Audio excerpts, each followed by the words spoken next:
Hello everyone, welcome back to Kushiverse.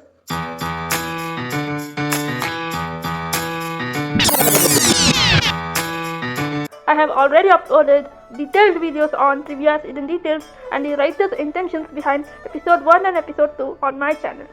So I highly recommend watching those first to maintain continuity in this series, where we explore the lesser known darker side of Pokemon.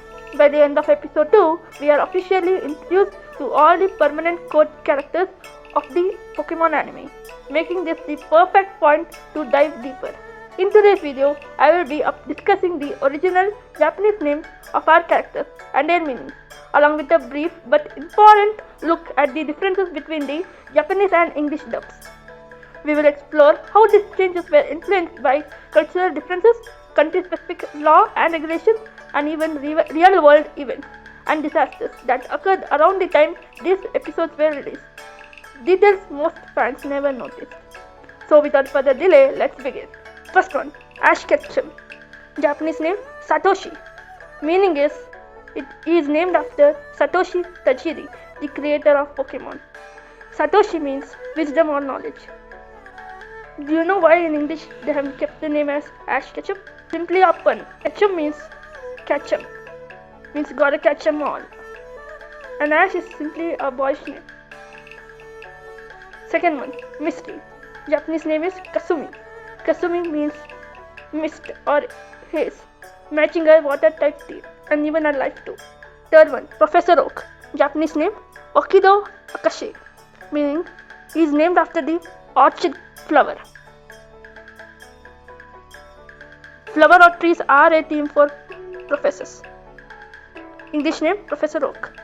Just simply a tree reference, means the oak tree. Fourth one, Delia Ketchum. Her Japanese name is Hanako. Hanako means flower child, a gentle traditional motherly name. In English, Delia means just a simple, pleasant, western sounding mom name, that's all. Fifth one, Gary Oak. Japanese name is Shigeru Miyamoto, named after the creator of Mario, mentor to Satoshi Tajiri. Shigeru can mean luxuriant, growing strong. English name Gary Oak, meaning just a rival-like western boy name. Oak is kept after his grandfather, that's all. Sixth one, Nurse Joy. Japanese name also is Joy. Meaning is joy, happiness, healing. Officer Jenny. Seventh one. Her Japanese name is Junsha. Comes from the Japanese word Junsha, meaning police officer or constable. In English, they have chosen simple names like Jenny and Johnny so that children can easily name them or identify them, matching their rhyming family names because all of them are Joy, Jenny only. Eighth one, Jessie. Her Japanese name is Musashi, named after Miyamoto Musashi, the legendary Japanese samurai, which means strong dramatic name. English name Jessie. Meaning it gets paired well with James, Jesse and James. Pun on Jesse James, the American outlaw. James, Japanese name Kojiro, named after Sasaki Kojiro, rival of Musashi, famous duel pair in Japanese history. In English, James means it gets paired well with Jesse, outlaw joke. 10th one, Meowth. Japanese name Nasu, meaning Nya means meow, sound in Japanese. 11th one, Pikachu. Japanese name Pikachu, meaning Pika is equal to sparkle, and Chu means the squirk sound of a mouse. And Pikachu's name is unchanged worldwide. Last but not the least, Brock comes from Old English. It is commonly associated with rock. It perfectly fits its role as a rock-type gym leader of Pewter City, solid, dependable, and grounded. In Japanese, he is known as Takeshi. Takeshi means there are two kanji. Take means warrior, she means spirit, will, gentleman, samurai. Overall meaning a strong warrior, brave man, or one with a strong will. So both names reflect Brock's personality perfectly. Calm, mature, responsible, and someone who often acts as the guardian or elder figure of the group. So here comes the dubbing differences between English and Japanese. Japanese is more serious, straightforward, as emotional depth. In English dub, it is very silly, comedic, more kids oriented. The English dub version converted the language which suited more to the American style, and they change foods, juices as per American culture. They also even change dialogue to more softer, more kids friendly, and even change the entire meaning of a Japanese dialogues, of most Japanese dialogues. It's like they made it on purpose. But later, like the Pokemon Company International made the dubbing exact like what they were doing in Japan. They didn't change any dialogues. I mean, I love 4Kids. Watching Pokemon as kids, I enjoyed a lot till season 9. But if I now think, they should have kept the Japanese dialogues as it is in Japan, raw. So finally, Japanese made Pokemon raw like an anime, and dialogues were superb. But English made it more child-friendly, more like comedy. Now I will be going much deeper into these differences in their respective episode breakdowns. But if I have to explain the Japanese versus English changes in the simplest way possible, this is how it goes. In the Japanese version, what you see is what it is. If alcohol is shown, it's shown as alcohol. For example, there are many episodes. One of them is where a trio and their Pokemon gets stuck together on an island. The Pokemons are clearly shown drinking alcohol. But in English dub, the glass where the alcohol is there, it's recolored into orange just to pass it off as fruit juice. This wasn't just localization, it was a straight up censorship. There are clearly many episodes, if you can see, across various seasons.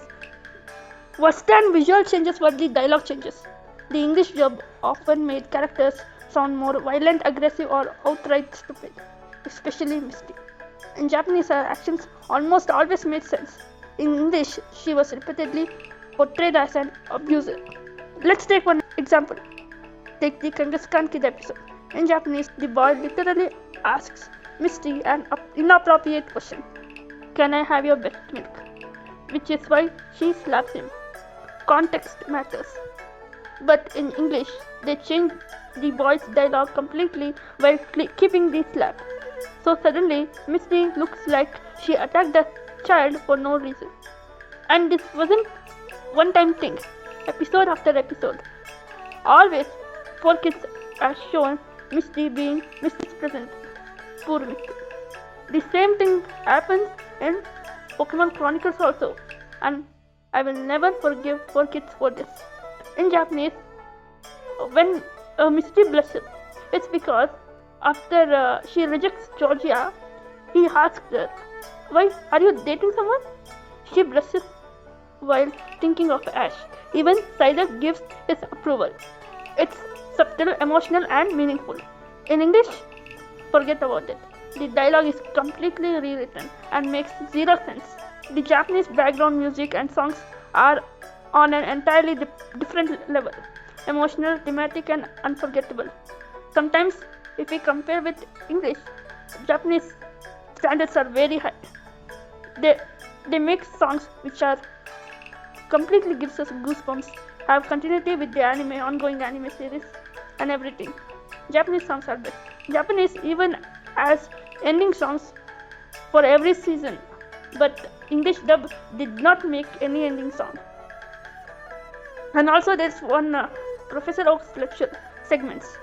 Hilarious, educational, and genuinely fun regarding Pokemon. They were a blast to watch. Guess what the English dub did? They didn't dub them at all. Now let's talk about banned episodes, because this is where things get ridiculous. The Indigo League holds the record for the most banned episodes. Some were temporary, some were permanent. For example, a temporary ban, the Tower of Terror, which was delayed because people felt it resembled the USA attacks during that time. So they decided to temporarily ban it. But for me, this honestly made no sense. Let's take one of the permanent ban episodes, the Wishcast episode. It was banned in Japanese itself because in that episode we could see Wishcast constantly used a twig, and it was airing around the time of a real Japanese earthquake, due to which they completely erased this episode.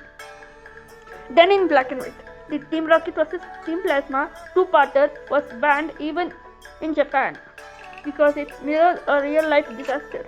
And honestly, sometimes I feel both Japanese and the English side made stupid decisions, banning episodes that didn't deserve it at all. They could have just released it during another time. Everything I have mentioned here is just the surface level. These are brief examples. The real damage lies how much context, emotion, and character depth was lost because of unnecessary censorship and careless localization. And yes, this is exactly why this series exists. So if you want in-depth regarding all the banned episodes, then please do subscribe to my channel and watch regularly what all video I upload. Do like and comment on this episode and do share it to all. Thank you for watching.